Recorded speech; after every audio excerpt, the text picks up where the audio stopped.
Dans cette vidéo, je voulais absolument vous présenter pas moins de 15 nouveautés sur Microsoft Teams. Nous allons voir ensemble les nouveautés dans le chat pour simplifier vos recherches, l'envoi des messages en différé, le clip vidéo dans le chat, l'Excel Live et bien d'autres encore. Bonjour à tous, je suis heureux de vous revoir. Pour ceux qui ne me connaissent pas, je suis Sébastien Bouvier de Seb Connect. Ma mission, mettre le Modern Workplace à votre portée à travers 3 univers, le conseil, la formation et les produits high-tech. Tous les liens sont juste ici dans la description. Au cours de ces 6 derniers mois, Microsoft a mis à jour son application et il y a quelques nouveautés qui risquent de vous intéresser. Grâce à cette vidéo, vous allez épater vos collègues au bureau. Allez, let's go!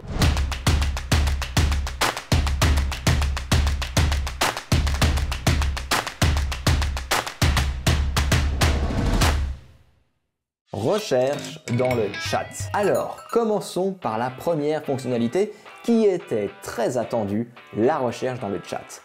Souvenez-vous du moment où vous recherchez un fichier dans Teams qu'on vous a partagé. Seulement, vous ne vous souvenez plus dans quel fil de discussion et vous passez des dizaines de minutes à le rechercher sans pour autant le retrouver.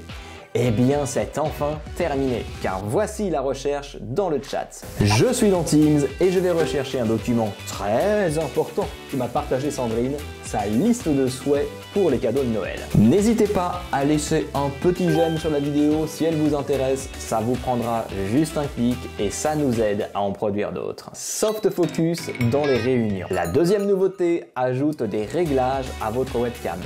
Qui ne s'est jamais retrouvé en contre-jour sans savoir comment gérer le problème de luminosité? Vous pouvez améliorer la qualité vidéo lorsque l'éclairage ne convient pas en activant le filtre de luminosité. Vous pouvez également utiliser Soft Focus pour appliquer un effet de lissage sur votre visage afin de vous donner meilleure mine. Les deux filtres sont accessibles avant de rejoindre les réunions ainsi que pendant les réunions. Accédez aux paramètres de l'appareil pour les activer. Amélioration de la cohabitation entre Microsoft Teams et Outlook. La troisième fonctionnalité est le complément Réunion Teams qui offre plusieurs raccourcis intéressants. Partagez un mail dans Teams pour lancer une discussion. Discutez dans Teams directement avec l'expéditeur du mail. Discutez dans Teams avec le groupe de personnes en copie du mail. Organisez une réunion avec l'expéditeur du mail en rajoutant et incorporant le mail dans l'invitation. Tout ceci, vous l'aurez compris, vous permettra d'être encore plus efficace dans vos tâches quotidiennes en évitant de réécrire dans vos messages l'origine de votre tâche puisque le mail sera bien évidemment inclus automatiquement. Préaffectation dans les salles de réunion pour les réunions de canal. Les organisateurs peuvent désormais préaffecter des membres de canal qui ne sont pas explicitement invités à une réunion de canal dans une salle pour petits groupes. Pour préaffecter des membres de canal à des salles pour petits groupes dans des réunions de canaux, accédez à l'onglet Salle pour petits groupes dans les détails de la réunion. Puis sélectionnez simplement affecter des participants. En entreprise comme dans les écoles, cela vous permettra donc, vous l'aurez compris, de préaffecter des personnes pour des sous-groupes, donc pour des ateliers. Et ça, c'est super pratique parce que les salles de sous-groupes sont arrivées durant le Covid, souvenez-vous, et franchement, de le faire à la dernière minute, c'était pas forcément easy, à moins d'utiliser l'attribution automatique. Attribuer des sièges en mode ensemble. Avec la cinquième nouveauté, Microsoft tente d'améliorer notre expérience digitale. Avec le mode ensemble, vous êtes installé dans un espace virtuel pour donner l'impression aux participants de la réunion que vous êtes physiquement ensemble.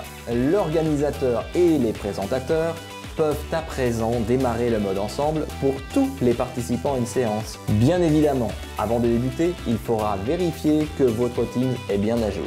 Si vous le souhaitez, je vous laisse un lien de téléchargement, ce sera en bas dans la description comme d'habitude. Il faut aller dans les paramètres de votre compte, puis cocher « Activer l'expérience de réunion ». Enfin, activez le mode ensemble lors d'une communication en allant sur les 3 points, puis mode ensemble. Partagez vos documents dans une fenêtre distincte. Avec la 6e nouveauté, il est désormais possible pour les utilisateurs d'afficher le contenu partagé d'une réunion dans une fenêtre distincte. Du coup, vous visualisez facilement et en même temps le contenu partagé et les participants à la réunion. Par contre, attention, cela fonctionne uniquement sur le partage de documents et ce ne sera donc pas possible avec le partage d'écran. Historique détaillé des appels. La 7e nouveauté concerne Appel. À présent, vous pouvez obtenir un historique d'appels via Teams bien plus détaillé. Ainsi, vous serez en mesure d'obtenir des détails précis sur les appels émis et reçus. Pour afficher l'historique, accédez à Appel sur le côté gauche de l'application. Puis, sélectionnez un appel sous Historique. Vous verrez ensuite sur le côté droit de Teams un récapitulatif de l'appel. Création de groupes de contact dans l'application des appels. Nous allons rester dans la section Appel pour la 8e nouveauté. Le fait de créer des groupes de contact est maintenant réalisable dans la section Appel. Vous pouvez modifier les groupes en y ajoutant ou supprimant des contacts. Accédez à Appel sur le côté gauche de l'application. Puis, en haut à droite de l'application, sélectionnez le plus à côté de Groupe de contact, en haut à droite de la fenêtre. Saisissez le nom du groupe, puis validez pour le créer. Une fois le groupe créé, il apparaîtra juste en dessous. Cliquez à présent sur les 3 petits points à côté du groupe de contact pour y ajouter ou supprimer des membres. Réponse suggérée dans les discussions de groupe. Avec la 9e nouveauté, ne perdez plus de temps à répondre à des messages fréquents. Microsoft Teams vous propose depuis peu des réponses rapides. Vous pouvez appliquer ces réponses en un seul clic. Les réponses suggérées utilisent l'apprentissage automatique pour générer des réponses plus adaptées. Vous pouvez désactiver cette fonctionnalité dans les paramètres généraux de Teams. Le clip vidéo dans le chat.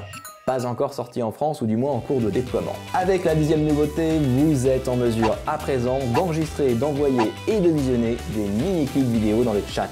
C'est une approche beaucoup plus sympathique et sans doute plus efficace que d'écrire pour beaucoup d'entre nous. Vous pourrez le faire d'une simple pression sur un bouton. La fonctionnalité clip vidéo peut être utile dans les scénarios où les utilisateurs souhaitent laisser un message percutant à un collègue.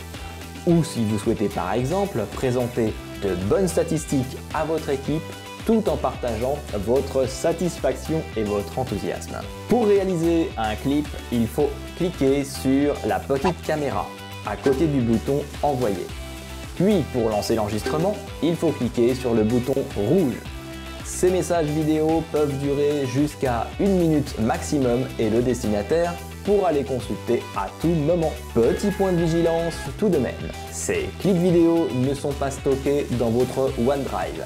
Les fichiers sont sauvegardés en interne chez Microsoft, du moins pour le moment. Et nous verrons plus tard ce que communique Microsoft à ce sujet. Envoyer des messages en différé. Là aussi, pas encore sorti en France a priori. La 11e nouveauté permet aux utilisateurs de planifier l'envoi des messages pendant les heures de travail de leurs collègues.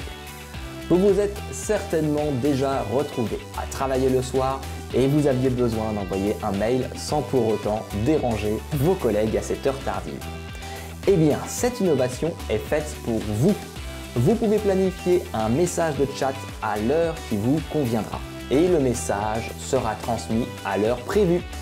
Si vous changez d'avis avant l'heure de planification, parce que vous avez le droit à l'erreur, les messages programmés peuvent être modifiés et supprimés avant d'être envoyés. Pour envoyer un message différé dans Microsoft Teams, clique droit sur le bouton Envoyer, sélectionnez ensuite l'heure souhaitée et appuyez sur Envoyer à l'heure prévue. Sélectionnez en choisissant l'heure et la date auquel ce message Teams sera envoyé. Appuyez ensuite sur Envoyer pour envoyer ce message. Et bien entendu, le destinataire recevra ce message à l'heure que vous avez fixée. Excel Live dans les réunions Teams. La 12e nouveauté permet d'utiliser Excel Live pour partager des classeurs avec votre équipe, comme le PowerPoint Live d'ailleurs. Modifier et explorer du contenu avec d'autres personnes dans la fenêtre de réunion. Pendant que vous partagez, vous définissez le rythme. Les participants peuvent parcourir le contenu par eux-mêmes et se synchroniser avec vous plus tard. Attention, vous pouvez partager des classeurs Excel à l'aide de Teams sur PC ou sur le web, mais la présentation mobile n'est pas disponible pour le moment. Vous devez disposer des autorisations de partage complètes d'un fichier pour le présenter. Toute personne participant à une session Excel Live peut collaborer sur le contenu partagé. Si vous ne présentez pas, parcourez le classeur partagé seul et rejoignez le présentateur lorsque vous êtes prêt. Les personnes qui participent à la réunion à partir d'un appareil mobile peuvent suivre la présentation et explorer le contenu, mais ils ne peuvent pas apporter de modifications directement dans Teams. Attention aussi, pour modifier un classeur Excel à partir d'un mobile, appuyez sur « Modifier » dans la fenêtre de réunion pour l'ouvrir dans l'application Excel. Voir qui est présent à la réunion. La 13e nouveauté est une fonctionnalité qui permet de voir qui est déjà présent dans une réunion avant de la rejoindre. Savoir qui est déjà connecté à la réunion aide parfois à échapper des situations gênantes. Donc imaginons, j'ai une réunion et je n'apprécie pas un certain Michel. Et juste avant de me connecter, je vois que Michel est seul dans cette réunion. Imaginez le malaise, si je me connecte, je vais devoir forcément lui faire la conversation. Et comme j'en ai juste pas envie, je vais attendre que 2-3 personnes arrivent, voire que la réunion débute réellement avant de pouvoir l'intégrer. Interprétation des langues avec la 14e nouveauté. Obtenez des traductions en temps réel basées sur l'intelligence artificielle à partir de pas moins de 40 langues parlées. Les participants à la réunion peuvent désormais lire les sous-titres dans leur propre langue. Et cela permet des réunions plus inclusives où les personnes qui ne parlent pas la même langue peuvent malgré tout comprendre ce qui se dit lors de la réunion. A priori, pour l'instant, elle est gratuite pour tout le monde, mais il faudra plus tard disposer d'une licence premium pour l'utiliser. Si l'organisateur dispose d'une licence premium, tous les participants peuvent utiliser des sous-titres traduits en direct. Annotation collaborative dans les réunions Teams. Enfin, la 15e nouveauté, vous la connaissez si vous me suivez, il s'agit de l'annotation collaborative qui vous aide à collaborer lors d'un partage d'écran dans la réunion. Si vous souhaitez obtenir des avis sur une conception ou si vous travaillez avec un groupe sur un projet, l'annotation collaborative permet à tous les participants de la réunion de dessiner, d'ajouter une note, de réagir et aussi bien d'autres fonctionnalités. Il s'agit d'un nouveau moyen très puissant de collaborer en temps réel pour recueillir des commentaires et revoir le contenu. Notez que l'exportation d'annotation n'est pas prise en charge pour le moment. Cette fonctionnalité est disponible à la fois sur ordinateur et sur mobile. J'ai d'ailleurs déjà fait une vidéo complète à ce sujet, vous trouverez le lien de la vidéo juste en dessous dans la description. C'est déjà la fin, d'autres vidéos sur les nouveautés Teams seront prochainement diffusées sur ma chaîne, donc abonnez-vous pour être informé dès leur parution. Allez, à plus, ciao!